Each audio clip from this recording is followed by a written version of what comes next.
Morning students, সামনেই West Bengal জয়েন্টের exam. আমি জানি তোমাদের মধ্যে অনেকেই প্রিপারেশান নিচ্ছ এবং তোমাদের মধ্যে এমন অনেকে আছো যারা এখনও সিলেবাস কমপ্লিট করতে পারোনি বা আরও রিভিশন দিতে চাইছো। তো এইটার জন্য তুমি যদি একটা নিজের সেলফ রিমাইন্ডার একটা কোনো অ্যাপ বানাতে চাও, সেক্ষেত্রে আমি জানি তোমাদের মধ্যে যারা অলরেডি টেক সেভি এবং তোমরা সায়েন্সের স্টুডেন্ট, তো তোমরা অনেকেই এই বিষয়ে জানো যে কীভাবে একটা গুগল রিমাইন্ডার ক্রিয়েট করতে হয়, যে কিনা তোমার দৈনন্দিন কাজকর্ম ওয়াইজ যাতে তুমি ঠিক টাইমে পড়াশুনো করে ওই নির্দিষ্ট ডেডলাইনের মধ্যে সিলেবাসটা কমপ্লিট করতে পারো। প্রতিদিন তোমাকে রিমাইন্ডার দিয়ে যাবে, ওকে।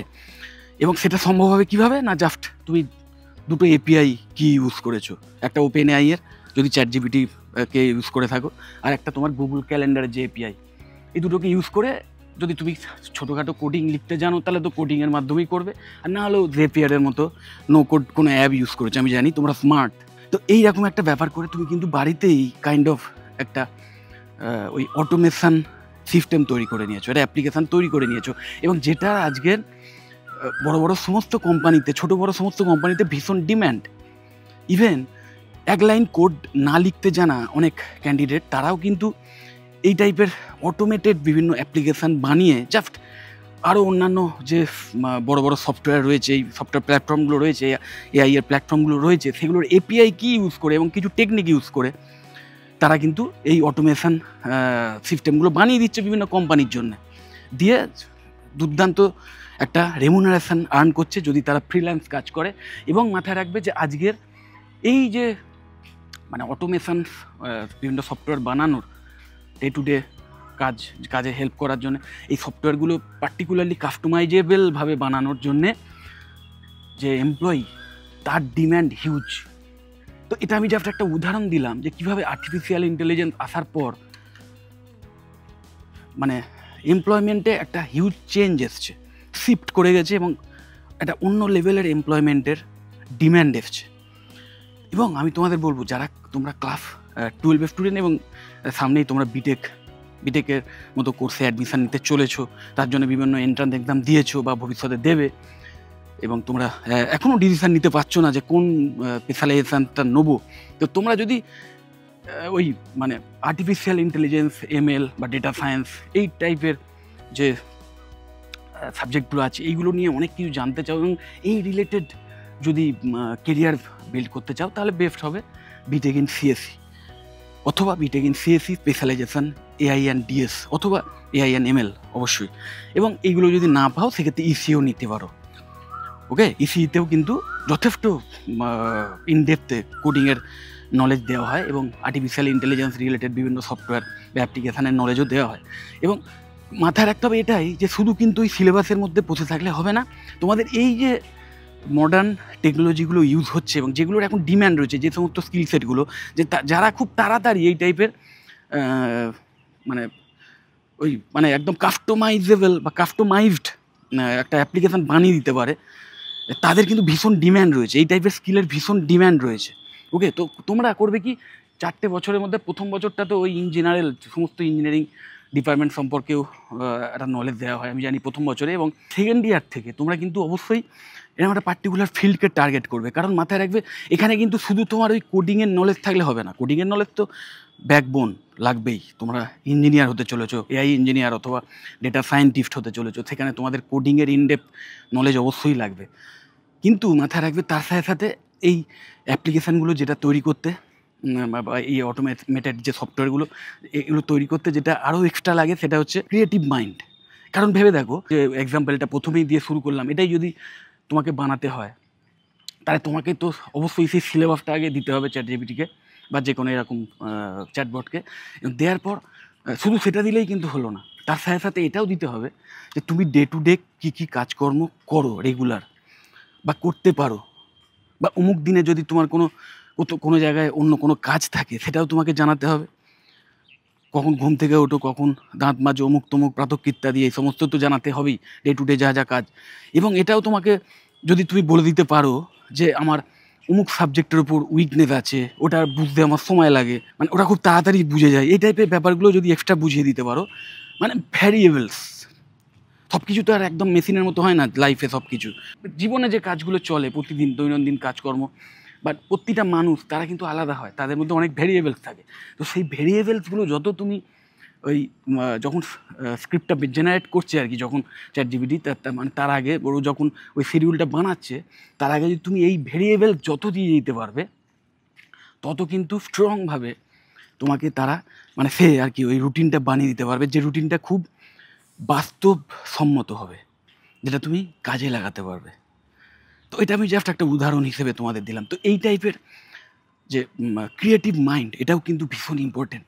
তো এবং এই সমস্ত ব্যাপারে যদি তোমাদের এরকম টেক সেভি যদি হও, প্লাস এরকম যদি কোডিংয়ের প্রতি নলেজ থাকে, তাহলে দুর্দান্ত কেরিয়ার তোমাদের জন্য ওয়েট করছে। কারণ আজকের এই AI ML এর যুগে ইভেন ওই এক লাইন কোডিং না লিখতে জানা অনেক ক্যান্ডিডেট, তারাও কিন্তু এই কম্পিউটার সায়েন্সের জগতে এসে বা এই IT ইন্ডাস্ট্রিতে দুর্দান্তভাবে একটা ফ্রিল্যান্স কাজ করে ইনকাম করছে। ইভেন হাই স্যালারি নিয়ে অনেকে চাকরিও করছে।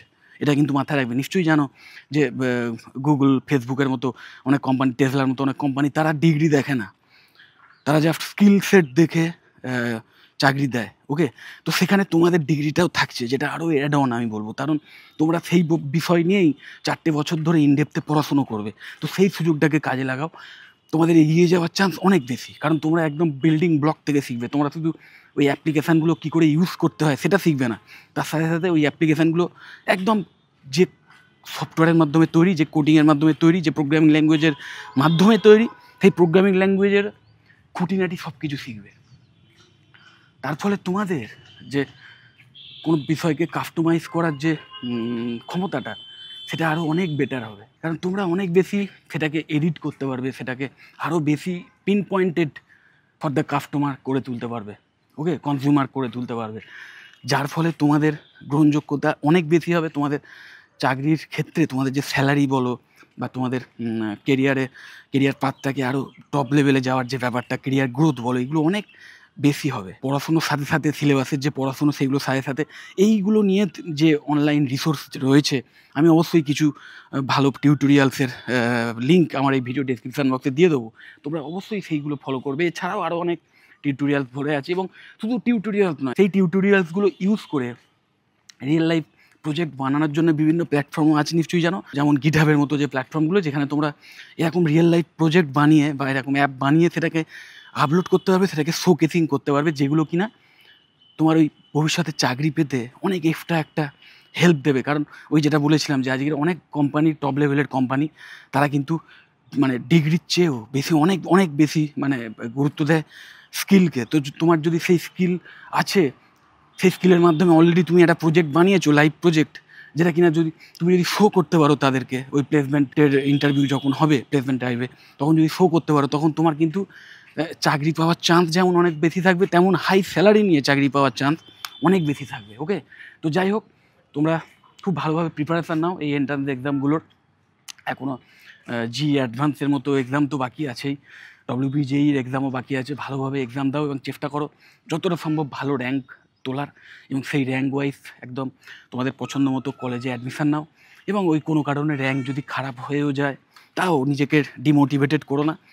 কারণ এখন প্রচুর ভালো ভালো প্রাইভেট কলেজে এসে গেছে, যেখানেও তুমি যদি মানে অ্যাডমিশানের সুযোগ পাও, সেই সুযোগটাকেও ছেড়ো না। কারণ মাথায় রাখবে, আলটিমেটলি তুমি 4 বছর পড়াশুনো করবে, করে তোমার স্কিল বিল্ড করবে। কোথা থেকে করছো, কত নাম্বার পেয়ে অ্যাডমিশান নিয়েছো, এগুলো কোনো ম্যাটার করবে না। কিন্তু ইন ফিউচার অনেক বেশি ম্যাটার করবে যে ওই 4 বছর ধরে তুমি কী কী শিখেছো, তোমার কোন কোন স্কিল বিল্ড হয়েছে। তো ওই সমস্ত ফ্যাসিনেশনের মধ্যে যেতে যাবেও না।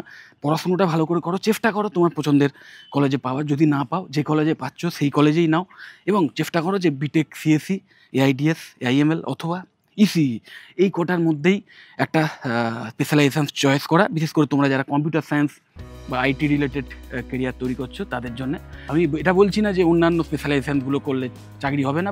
ME, EEE, সিভিল, প্রত্যেকটাই দুর্দান্তভাবে কেরিয়ার ওরিয়েন্টেড, কিন্তু সেটা ফিল্ডটা একটু অন্যরকম। সেটা মানে একদম কম্পিউটার সায়েন্স স্পেসিফিক নয়, যদিও সেখানেও AIML এর হিউজ ইমপ্লিমেন্টেশন এসে গেছে। সেখানেও অনেক কিছু শিখতে হয়, এবং সেখানেও প্রচুর মানে ইন্টারেস্টিং কাজের মানে সুযোগ আছে, এবং কালারফুল কেরিয়ার হতে পারে। ওকে, সেখানেও আছে, কিন্তু সেটা না। আমি এই ভিডিওটা যা কম্পিউটার সায়েন্স রিলেটেড বলছি। তো তোমরা যারা ওই কম্পিউটার সায়েন্স বা IT রিলেটেড কেরিয়ার বিল্ড করতে চাও তাদের জন্য অবশ্যই এই সিএসসির যে স্পেশালাইজেশনগুলো আছে ওগুলোই বেটার হবে, অথবা ইসিই। ওকে, তো এইগুলোর মধ্যে যেটাই পাচ্ছ ভালো জায়গায় এবং অ্যাফোর্ডেবল ফিজের বিনিময়, যেটা খুব ইম্পর্টেন্ট। খুব বেশি এক্সেসিভ ফিজ নিয়ে পড়াশোনাটা করা উচিত নয় একদমই। আমি মনে করি পড়াশোনার পেছনে এক্সেসিভ ফিজ একদমই দিতে যাবে না, যেটা অ্যাফোর্ডেবল হবে তোমাদের পক্ষে। এবং এডুকেশান লোন, এটাও কিন্তু ভীষণ ইম্পর্টেন্ট। এবং আমি ইনডেপথে এডুকেশান লোন নিয়ে একটা ভিডিও বানাবো, যেখানে আমি ফিনান্সিয়াল এইডস নিয়ে বিভিন্ন আলোচনা করবো। এবং সেখানে শুধু এডুকেশান লোন নয়, বাট স্টাডি লোন নয়, তার সাথে সাথে স্কলারশিপও কী কী পেতে পারো সেই সমস্ত ব্যাপারেও একটা আলোচনা করবো সেই ভিডিওতে। সেখানে তোমাদের আমি অনেক লিঙ্কও, মানে ইম্পর্টেন্ট রিসোর্সফুল লিঙ্কও দিয়ে দেবো, যাতে তোমরা খুব সহজেই বিভিন্ন জায়গা থেকে স্টাডি লোন পেতে পারো, যেখানে লোন নেওয়ার শর্ত যথেষ্ট মানে ভালো, প্লাস স্কলারশিপ যেগুলো আছে, যে স্কলারশিপ পেয়ে গেলে খুব সুবিধা হয়। কারণ লোন আলটিমেটলি তুমি যেখান থেকেই নাও, যত টাকারই নাও, যত কমই নাও, সেটা তোমাকে শোধ করতে হবে। ওকে, এবার কোথাও হয়তো ইন্টারেস্ট বেশি, কোথাও ইন্টারেস্ট কম, কোথাও হয়তো নো ইন্টারেস্ট আছে, জানি না, তো সেরকম ব্যাপার আছে, সেগুলো আছে। কিন্তু স্কলারশিপ এমন একটা জিনিস যেটা কিন্তু যদি তুমি পেয়ে যাও, সেটা কাইন্ড অফ তোমার ফিজ থেকে সেই টাকাটা ডিসকাউন্ট হয়ে গেল, সেটা অনেক বেশি এক্সট্রা হেল্পফুল হয়, আমি জানি। তো সেই জন্য আমি সেটা নিয়ে আলাদা ভিডিও করব। কিন্তু তাও আমি তোমাদের বলবো, যে কলেজেই অ্যাডমিশান নাও এবং যে কোর্সেই অ্যাডমিশান নাও, চেষ্টা করো সেটা যেন এরকম স্কিলফুল হয়, যেখান থেকে প্রচুর স্কিল নিতে পারো। এবং খুব বেশি এক্সেসিভ ফিজ কখনোই, ইভেন লোন নিয়েও যদি পড়ো, তাহলেও কিন্তু সেই এক্সট্রা ফিজটা দিও না, কারণ সেটা তোমাদের শোধ করতে হবে। তো এই সমস্ত কোর্স রিলেটেড ব্যাপারে বা এডুকেশান রিলেটেড অন্য কোনো ব্যাপারে বা এই সমস্ত স্কলারশিপ রিলেটেড ব্যাপারে যদি তোমাদের কোনো হেল্পের দরকার হয়, বা যদি কোনো কিছু জানতে চাও আমার থেকে, বা কোনো কলেজ সম্পর্কে যদি জানতে চাও, তাহলে অবশ্যই আমাকে কল বা হোয়াটসঅ্যাপ করতে পারো। আমার এই ভিডিও ডিসক্রিপশান বক্সে গুগল ফর্ম আছে, যে টপ ইনস্টিটিউটেরই, তো সেই ফর্মটা তোমরা ফিল আপ করে রেখে দিতে পারো। সেটা হচ্ছে কাইন্ড অফ তোমাদের বিভিন্ন কোর্স সম্পর্কে খবর দেওয়া, তোমাদের যদি কোনো খবর নেওয়ার থাকে সেই বিষয়ে, বা কলেজ সংক্রান্ত কোনো বিষয়ে যদি খবর তোমাদের ইনফরমেশান দরকার হয়, সেটা। ইভেন যেটা সবচেয়ে বেশি ইম্পর্টেন্ট, সেটা হচ্ছে স্কলারশিপ বা কোনো স্টাডি লোন সম্পর্কে যদি জানতে চাও, সেটাও কিন্তু আমাদের যারা এক্সিকিউটিভ আছেন তারা তোমাদের ইন ডিটেলসে দিয়ে দেবে। ওকে, তো যাই হোক, যদি ভিডিওটা মনে হয় হেল্পফুল, অবশ্যই লাইক করো। চ্যানেলটা যদি সাবস্ক্রাইব না করে থাকো, এক্ষুনি সাবস্ক্রাইব করো। আর এই ভিডিওটা যতটা পারো শেয়ার করে দিও। টাটা।